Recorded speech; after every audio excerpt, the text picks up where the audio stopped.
the walls of her heart could speak, they would scream.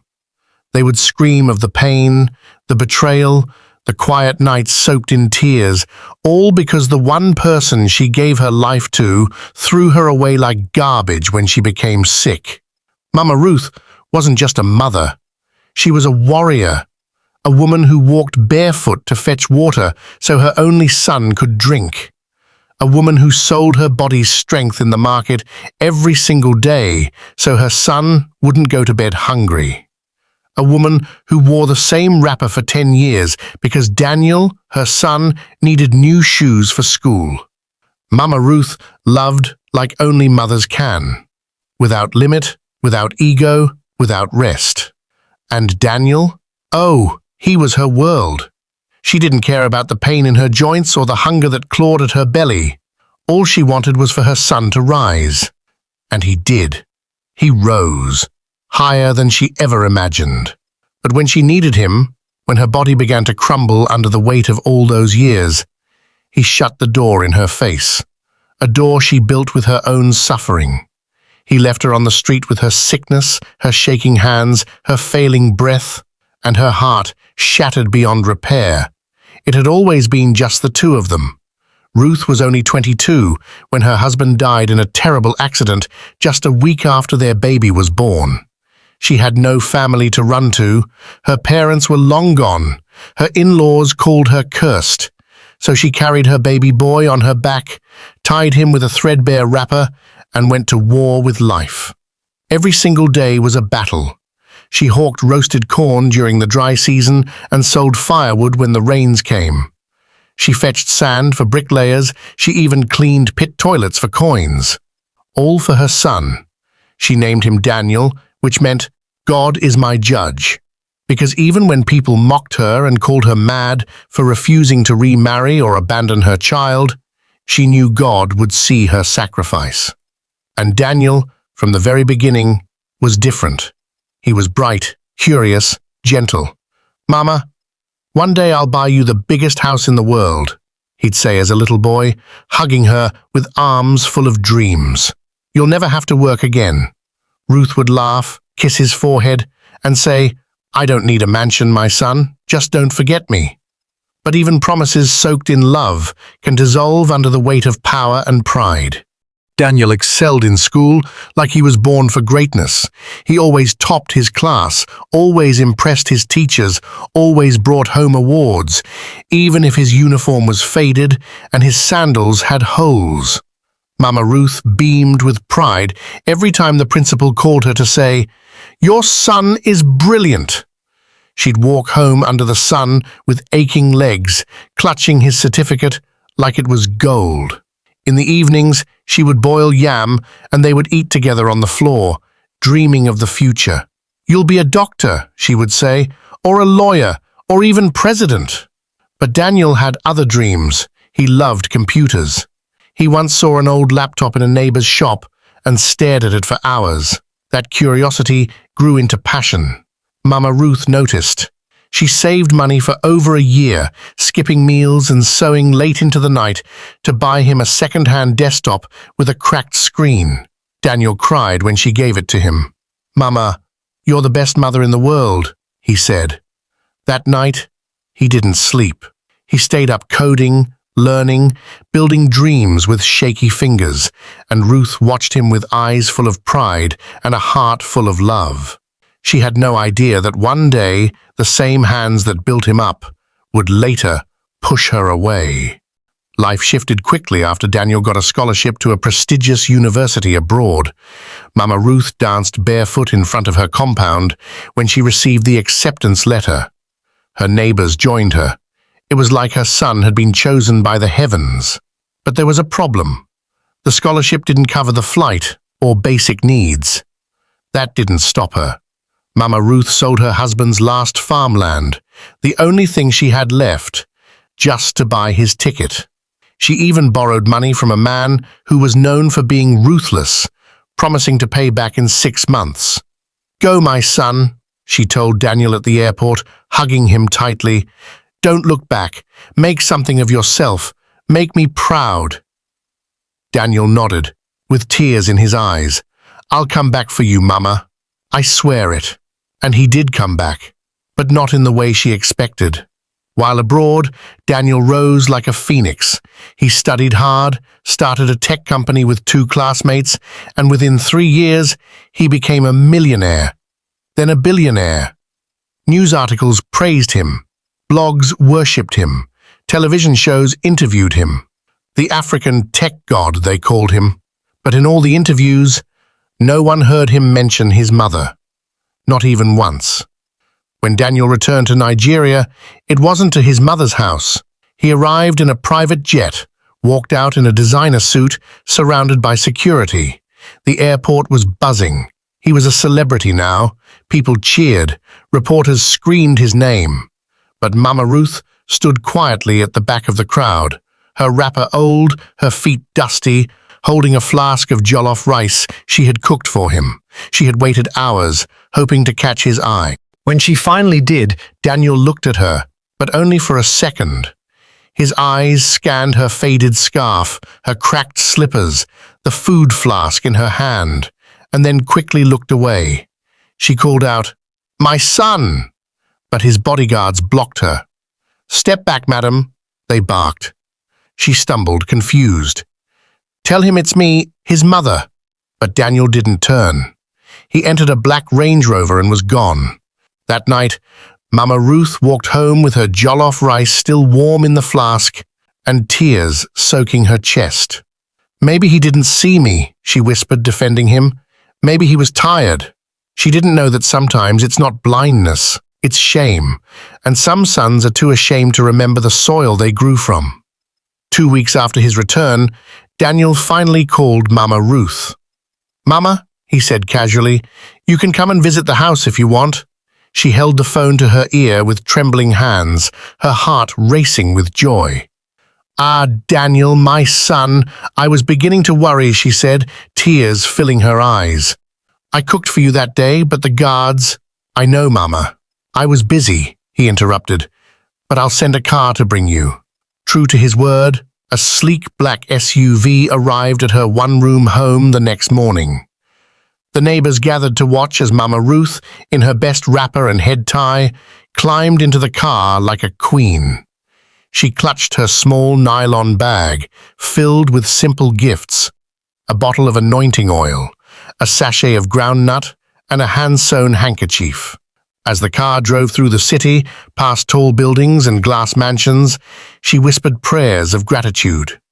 "God, you didn't forget me," she said. When they reached Daniel's estate, the gates alone looked like they could touch the sky. Her mouth hung open. Everything was big, too big. The marble floors, the shining lights, the tall ceilings. Daniel came downstairs wearing white linen, his watch flashing like lightning. "Welcome, Mama," he said, not touching her. She moved to hug him, but he stepped back slightly. "My clothes," he mumbled. Mama Ruth paused. Her smile faltered. That night, she lay in the guest room, larger than her entire house, staring at the ceiling. She couldn't sleep.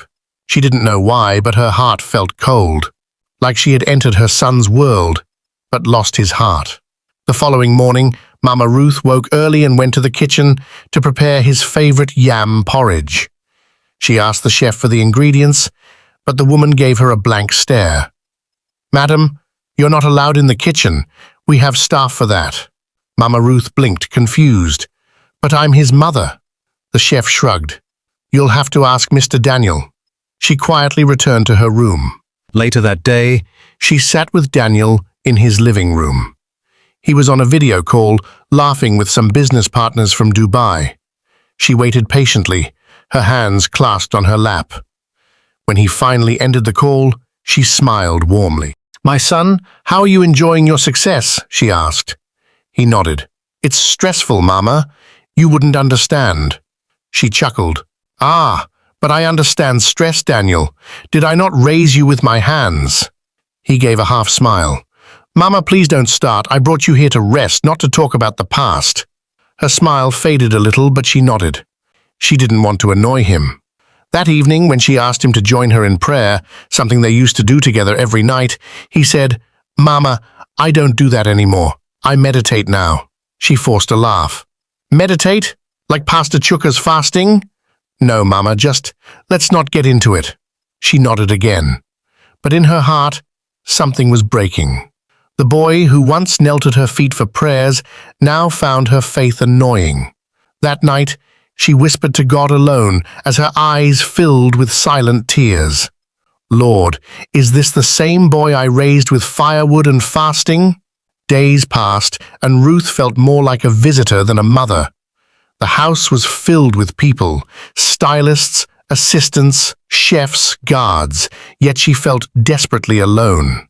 Every morning she would dress up in her simple wrapper and sit in the garden, waiting for Daniel to return from his meetings. But he was always too tired, too busy, or on a call. She watched him laugh with strangers, host celebrities, and pose for photographs, yet never once asked her to stand by his side. One day, she overheard him on the phone. She's just here for a while. Yeah, she's from the village. I can't send her back yet. It would look bad. That night, she didn't eat. She curled up on the giant bed, holding the only picture she had of them, an old one where Daniel sat on her lap, both of them smiling with missing teeth and muddy feet. She pressed the photo to her chest. He's not bad, she told herself, just lost in his new life. She began to cough frequently. At first she thought it was from the air conditioning. Then the fevers started. Her legs trembled. One morning she fainted in the bathroom. The staff screamed. Daniel rushed in, pale-faced. "Why didn't you tell me you were sick?" he asked. She tried to speak but only coughed. The doctor came and diagnosed pneumonia. "She'll need constant care. She's very weak," he said. Daniel nodded. "I'll handle it." But the next day, when Mama Ruth opened her eyes, she was no longer in his house. The room was small, quiet, and smelled like disinfectant. The walls were plain. A fan spun slowly overhead. Mama Ruth sat up with effort, looking around in confusion. "Where am I?" she asked a nurse who walked in. The woman gave her a polite smile. "You're in a private care facility, Ma. Your son made all the arrangements. You'll be very comfortable here." Ruth's heart sank. "But why? I thought I was getting better at home." The nurse hesitated. "Mr. Daniel said it would be better this way. Less stress for him, more care for you." Ruth didn't speak. Her chest rose and fell heavily. Later that evening, Daniel called. She answered with trembling hands. "My son," she began.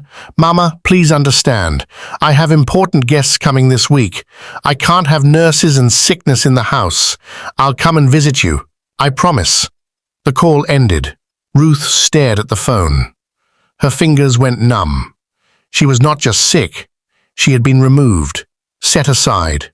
She thought of how she once carried him on her back for miles when he had malaria, of how she sat beside his bed for 3 nights when he had typhoid, praying with every breath. And now, when her body had grown tired, he couldn't sit beside her for one evening. Her chest ached, worse than the illness. The fever was cruel, but her son's absence was worse. The weeks crawled by. Ruth's condition worsened. She stopped eating, stopped talking. Every day she stared at the door, hoping it would open, hoping Daniel would walk in, arms open, saying, "Mama, I'm sorry, come home." But the door never opened. She clutched her Bible to her chest and whispered the same prayer every night. "God, just let me see my son once more." The nurses grew worried. "She's giving up," one of them whispered. "She doesn't want to live anymore." They sent Daniel messages, left voicemails. "Sir, please. She's asking for you. She may not last long." But Daniel was in Paris, then in Dubai, then at a red carpet event. He always promised to come next week, but next week never came. One afternoon, Ruth asked the cleaner to help her to the window. She sat in the sunlight, her face pale, her lips dry. A tear rolled down her cheek. "I wonder if he ever really loved me," she whispered. The cleaner held her hand. "He must have, Ma. Somewhere deep down." Ruth looked up at the sky. "Then why did he forget me so easily?" That night, her breathing became shallow. The nurses called the ambulance. Her eyes closed slowly. her fingers wrapped around a picture of Daniel as a child. And just before the darkness took her, she whispered one last time, "Daniel, my son." The phone rang late into the night. Daniel was in his penthouse, drinking champagne, laughing with investors after securing a major deal. He ignored the first call, then the second. Then his assistant came in, holding the phone with a strange expression. "Sir, it's the care home. It's urgent." Daniel sighed, slightly annoyed. He answered. The voice on the other end was quiet but steady. "Mr. Daniel, I'm sorry to inform you, your mother passed this evening." The world seemed to pause. The laughter around him became a distant echo. For the first time in a long time, Daniel couldn't breathe. "What did you say?" he stammered. She's dead?" "Yes, sir. She went peacefully. Her last words were your name." Everyone at the table looked at him. He forced a tight smile, picked up the glass and said, "To Mama. May she rest well." They clinked glasses. But inside him, something cracked. He didn't excuse himself. He didn't cry. He simply sat back down and acted like nothing had happened. But when he got home that night, he sat in the dark and stared at the city lights. Alone. And for the first time in years, he wept. The burial was arranged quickly. Daniel didn't want the media to turn it into a circus. He told the caregivers, "Keep it simple. No cameras. No press." He sent money. A lot of it. Enough to cover everything 5 times over. But he didn't go. He claimed to be out of the country. A small group of staff from the care home attended, along with 2 neighbors from her village who had somehow heard the news. They laid Mama Ruth to rest under a mango tree behind the facility. A modest coffin. A plain headstone. No choir, no elaborate speeches. Just quiet sobs, wilted flowers, and the sound of the wind through the leaves. The pastor who said the final prayer had never met her. He simply read a generic blessing and walked away. The nurse who had been closest to Ruth placed a folded note beside her body, one Ruth had written weeks before. It read, "Tell my son I waited, I prayed, I forgave, but he never came." The cleaner who had often sat by her side sang a quiet hymn as the soil was thrown on her coffin. And just like that, the woman who had given life to a billionaire was returned to the earth with no one to carry her casket, no son's hand to throw a final handful of sand, no final kiss on her forehead. Only silence. Back in his mansion, Daniel tried to ignore the guilt clawing at his chest. He buried himself in work. He launched new apps, made more money, threw bigger parties, but the silence inside him grew louder. His dreams were haunted. He saw her face everywhere, on billboards, in mirrors, in the eyes of strangers. In one nightmare, he saw her lying in the cold, coughing, reaching out to him, whispering, "Help me!" And he stood still, frozen, watching her fade. He would wake up in a cold sweat, his chest tight, gasping for air. He asked his assistant to remove all reminders of her from the house, her picture, her old wrapper, even the guest room bedspread she once lay on. But it didn't help. One evening, while walking through the living room, he saw an old woman begging on TV for her son to come home. The resemblance to his mother was faint, but it shattered him. He turned off the television and sat in silence. His wife noticed the change. "You've been distant," she said. "Are you okay?" He nodded, lying. "Just tired." But how could he explain the pain? Daniel decided to visit the care home. He didn't tell anyone. He wore a plain shirt, no security, no press. When he arrived, the staff was shocked. The nurse who had held Mama Ruth's hand on her final day led him to her old room. It had been cleared out, prepared for a new resident. But the air still smelled like her shea butter cream. Her Bible was gone. So was the small photo she kept of him as a child. "Do you want to see her grave?" the nurse asked gently. He nodded. They walked to the back of the property, under the shade of the mango tree. There, a small plaque read, "Mama Ruth, a mother to the end." Daniel stood still. The wind whispered through the leaves. He dropped to his knees, unable to breathe. "I'm sorry, Mama," he whispered, choking on his words. "I should have come." I should have been there. His hands trembled as he placed fresh flowers beside her grave. I thought success would be enough. I thought I was doing it all for you. But what's the use of mansions and millions if the one person who mattered died thinking I didn't love her? He broke down completely, sobbing like a child, hugging the earth above her. Forgive me, Mama, please. But the ground did not move. The tree did not reply, and Ruth's voice was gone forever. In the days that followed, Daniel changed. He cancelled his international tour, sold one of his properties. He began to show up at old people's homes. He would sit with elderly women, hold their hands, ask them about their lives. He started a foundation named Ruth's Heart to support abandoned mothers and aged caregivers.